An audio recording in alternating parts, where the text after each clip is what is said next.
नमस्कार, hoc feed में आप सभी का स्वागत है।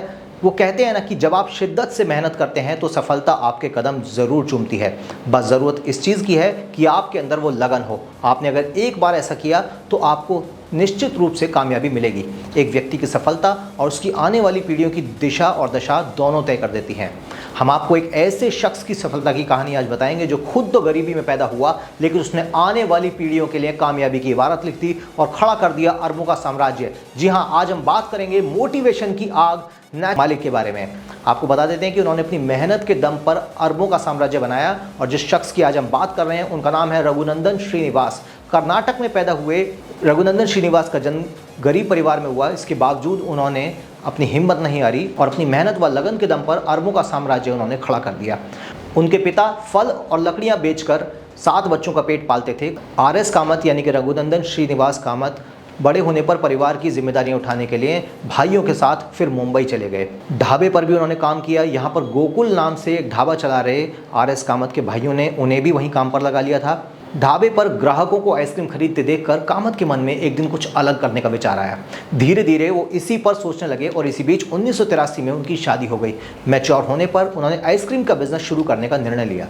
इसके बाद उन्होंने 14 फरवरी 1984 को जुहू में नेचुरल्स आइसक्रीम मुंबई के नाम से आउटलेट की शुरुआत करी। उनकी आइसक्रीम की खासियत थी कि उसका टेस्ट एकदम नेचुरल था, लेकिन उनके आइसक्रीम पार्लर पर ज़्यादा लोग नहीं आते थे।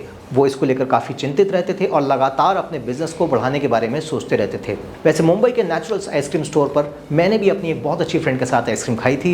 वाकई नेचुरल्स आइसक्रीम का जो टेस्ट है वो मार्केट में आने वाली सारी आइसक्रीम से बिल्कुल अलग है, क्योंकि ये बिल्कुल ऑथेंटिक और जेन्युइन आइसक्रीम होती है जिसमें बिल्कुल जेन्युइन फ्लेवर्स होते हैं, कोई आर्टिफिशियल फ्लेवर्स नहीं। अब एक बार मसालेदार पाव भाजी के साथ आइसक्रीम बिजनेस को आगे बढ़ाने लगे और अपनी आइसक्रीम को ज़्यादा से ज़्यादा लोगों तक पहुँचाने के लिए आर.एस. कामत ने आइसक्रीम के साथ साथ मसालेदार पाव भाजी का काम भी शुरू कर दिया।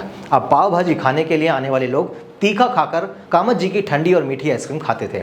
यहीं से धीरे धीरे उनकी आइसक्रीम को उनकी असली पहचान मिलने लगी। है ना क्रेजी आइडिया। शुरुआत में कामत ने फल, दूध और चीनी के साथ आम, चॉकलेट्स, सीताफल, काजू और स्ट्रॉबेरी के फ्लेवर वाली आइसक्रीम्स बनाई और उनकी आइसक्रीम में किसी भी तरीके की मिलावट नहीं थी। इसी कारण धीरे धीरे लोगों का विश्वास नेचुरल्स आइसक्रीम पर बढ़ गया और बाद में उन्होंने यहाँ पर पाव भाजी बेचनी भी बंद कर दी और नेचुरल्स के आइसक्रीम पार्लर को जारी रखा। कामत की कंपनी नेचुरल्स आइसक्रीम ने आज पूरे देश में अपनी पहचान बना ली है। कंपनी की वेबसाइट के अनुसार आज पूरे देश में नेचुरल्स आइसक्रीम के 135 आउटलेट्स हैं। 5 फ्लेवर से शुरू हुई नेचुरल्स आइसक्रीम आज 20 फ्लेवर्स अपने कस्टमर्स को ऑफर कर रही है। तो कैसी लगी आपको नेचुरल्स आइसक्रीम के आर.एस. कामत जी की स्टोरी, हमें कमेंट करके बताएं। और भी ऐसी मोटिवेशनल स्टोरीज जानने के लिए हमें कमेंट में आप अपने सजेशंस दे सकते हैं। Will come up with many such great stories of great entrepreneurs and businessman. Thank you for watching this story. Do subscribe our channel and press the bell icon.